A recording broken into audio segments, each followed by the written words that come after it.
Hello student जिসকল एबार metric परीक्षा दिছে তোমালোকে নিশ্চয় বহুদিন আগৰ পৰাই শুনি আছা যে এইবাৰ পাস কৰা নিয়মটো আগতকৈ বেলেগ। বহুদিন আগতে সেৱাই এটা নোটিছ দিছিল যে তোমালোকক এইবাৰ এমসিকিউ আৰু থিওৰিত এক্সট্ৰাকৈ পাস কৰিব লাগিব।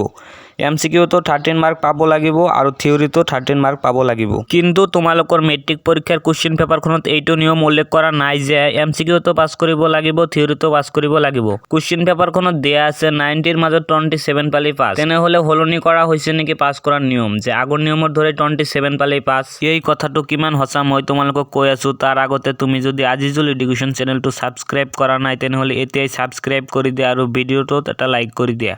এই কেইদিন ধৰি বহুত ষ্টুডেণ্টে মোক সুধি আছিল যে মেট্ৰিকৰ ৰিজাল্ট কোনটো নিয়মত দিয়া হ'ব। বহুত ইউটিউবাৰে কৈ আছে যে আগৰ নিয়মৰ দৰে মেট্ৰিক পৰীক্ষাৰ ৰিজাল্ট দিয়া হ'ব যে 27 পালি পাস। কাৰণ কোশ্চেন পেপাৰখনত সেবাৰ এইটো নিয়ম উল্লেখ কৰা নাই যে থিওৰিটো পাস কৰিব লাগিব এমসিকিউটো পাস কৰিব লাগিব। কোশ্চেন পেপাৰখনত দিয়া আছে 90 ৰ মাজত 27 পালি পাস। মই তোমালোকক কৈ আছো সেবাই এতিয়ালৈকে এনেকুৱা কোনো ধৰণৰ নোটিছ দিয়া নাই যে আগৰ নিয়মৰ দৰে মেট্ৰিক পৰীক্ষাৰ ৰিজাল্ট দিয়া হ'ব যে 27 পালি পাস।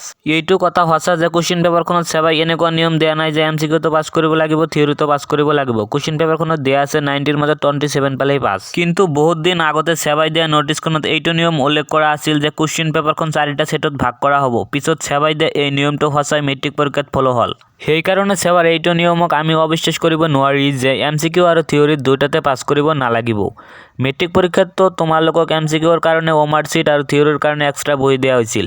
সেইকাৰণে সেবাৰ এইটো নিয়ম যে ৰিজাল্ট দিয়াৰ সময়ত 100% ফলো হ'ব এইটো আমি চিয়ৰ। কিন্তু তোমালোকৰ ইমান চিন্তা কৰিব নালাগে। তোমালোকক থিওৰিত গ্ৰেছ মাৰ্ক দিয়া হ'ব। গ্ৰেছ মাৰ্কটো আগৰে পৰাই দিয়া হয় এইটো আৰু নতুন কথা নহয়। কিন্তু এইবাৰ মেট্ৰিক পৰীক্ষাত বেছিকৈ গ্ৰেছ মাৰ্ক দিয়া হ'ব কাৰণ এই বছৰৰ কোশ্চেন পেপাৰবিলাক বহুত টান আৰু যদি বেছিকৈ গ্ৰেছ মাৰ্ক নিদিয়ে তেনেহ'লে তো বেছিভাগ ষ্টুডেণ্টে ফেল কৰিব। সেইকাৰণে তোমালোকক এইবাৰ থিওৰিত বেছিকৈ গ্ৰেছ মাৰ্ক দিয়া হ'ব। সেবাই এতিয়ালৈকে এনেকুৱা কোনো ধৰণৰ নোটিছ দিয়া নাই যে 27 পালি পাস আগৰ নিয়মৰ দৰে মেট্ৰিক পৰীক্ষাৰ ৰিজাল্ট দিয়া হ'ব। সেবাই যদি এনেকুৱা কোনো ধৰণৰ নোটিছ দিয়ে তেনেহ'লে মই তোমালোকক এইটো চেনেলৰ যোগেদি আগতীয়াকৈ জনাই দিম। গতিকে তোমালোকে চেনেলটো সাবস্ক্ৰাইব কৰি ৰাখা।